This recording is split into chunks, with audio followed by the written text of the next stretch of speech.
প্ৰদেশ কংগ্ৰেছৰ সভাপতি গৌৰৱ গগৈ কাষৰীয়া কৰি অসম প্ৰদেশ কংগ্ৰেছ কমিটিৰ প্ৰাক্তন সভাপতি ভূপেন বৰাক গুৰুত্বপূৰ্ণ দায়িত্ব এআইচিচিৰ মিত্ৰ দলসমূহৰ সৈতে আলোচনা কৰিবলৈ ভূপেন বৰাক দায়িত্ব দিলে এআইচিচিয়ে।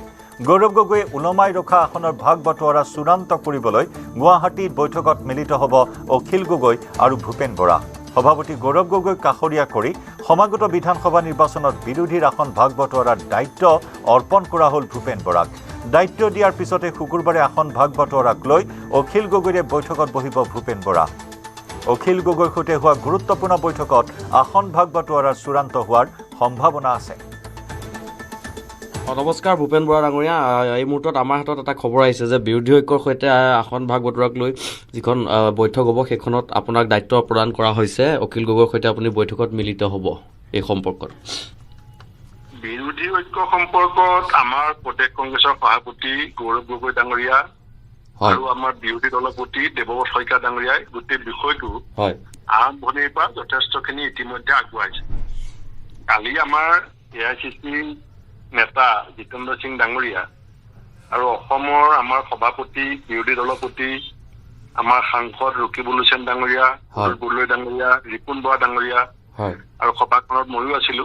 তাত এটা কথা কৈছে যে ময়ো এই বিষয়টোত যিমান পাৰো সহযোগিতা কৰিব লাগে আৰু যিহেতু দলে কেন্দ্ৰীয় আৰু ৰাজ্যিক নেতৃত্বই সামূহিকভাৱে মোক সহযোগিতা কৰিবৰ কাৰণে পৰামৰ্শ দিছে, গতিকে মই নিশ্চয় সহযোগিতা কৰিম। কিন্তু বিষয়টো ইতিমধ্যে আমাৰ সভাপতি গগৈ ডাঙৰীয়া আৰু বিৰোধী দলপতি দেৱব্ৰত শইকীয়া ডাঙৰীয়াই যোৱা সময়ছোৱাত যথেষ্টখিনি আগুৱাই আনিছে।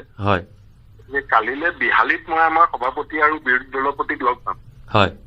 লগ পাই পেলাই দুয়োজনৰ পৰা কথাখিনি বুজি লৈ তাৰপিছত মই আমাৰ যিখিনি বিৰোধী আমাৰ দল আছে, বিজেপি বিৰোধী আমি দল, তেওঁলোকৰ লগতো কথা বতৰা পাতিম।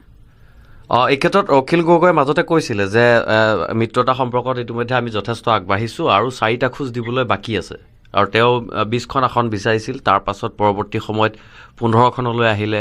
গতিকে প্ৰক্ৰিয়াটো কিমানখিনি আগবাঢ়িছে এই মুহূৰ্তত, আৰু যিহেতু আলোচনা বাকী আছে এতিয়াও?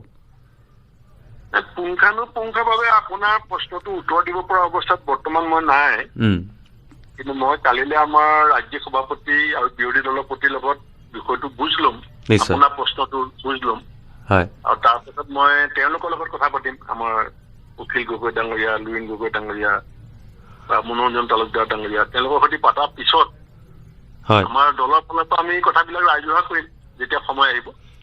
নিৰ্বাচনো যিহেতু চমু চাপি আহিছে আৰু যথেষ্ট কম সময় আছে, এতিয়ালৈকে স্থিৰ হোৱা নাই আপোনালোকৰ বিৰোধী ঐক্যৰ চিট ভাগ বটোৱাৰাক লৈ, গতিকে পলম হোৱা নাই নে বিষয়টো? পলম বুলি শব্দটো ঠিক নহয়। ৰাজনীতিত আপুনি এনেই বাকী কথাখিনিতো চলি আছে, সাংগঠনিক কাম কাজ চলি আছে, সৌহাৰ্দ্যপূৰ্ণ সম্পৰ্ক চলি আছে, আৰু সভাপতি আৰু বিৰোধী দলপতিয়ে কেইবালানিও আলোচনা তেওঁলোকৰ সৈতে কৰিছে। গতিকে এতিয়া চূড়ান্ত পৰ্যায়ত মোৰ সহযোগিতা কৰাৰ পৰামৰ্শ দিছে দলে, গতিকে মই সহযোগিতা কৰিম আৰু মই আশাবাদী আৰু সম্পূৰ্ণ বিশ্বাস আছে যে আমি এইবাৰ কংগ্ৰেছৰ নেতৃত্বত আমাৰ বিৰোধী ঐক্যৰ এখন চৰকাৰ কৰিবৰ কাৰণে আমি সকলোৱে একলগ হ'ম, খুব সোনকালে একলগ হ'ম। নিশ্চয়। মোৰ এটা শেষ প্ৰশ্ন, মই বেছি সময় নলওঁ, যে বিজেপিয়ে অভিযোগ আনিছে যে বিৰোধী ঐক্য গৈ শেষত বুমেৰাঙত পৰিণত হ'ব, তেওঁলোকৰ মাজত থান বান হ'বগৈ, গতিকে এইবাৰ বিজেপিয়ে ভাবি থকাৰ ধৰণে হ'বগৈ নেকি বাৰু? বিজেপিয়ে ভাবি থকা ধৰণে অসমত এইবাৰ একোৱেই নহয়। বিজেপি স্বপ্ন দিবা স্বপ্নলৈ ৰূপান্তৰিত হ'ব। আমি বিৰোধী ঐক্য 100% নিশ্চিত। আমি একেলগে ইলেকশ্যন খেলিম, ইয়াত কোনেও সন্দেহ ৰাখিব নালাগে। আমাৰ এইটো পুৰণা স্থিতি যে বিজেপি বিৰোধী এটা ভোটো যাতে বিভাজন নহয়, তাৰ কাৰণে আমি কাম কৰিম আৰু আমি সফল হ'ম। ধন্যবাদ।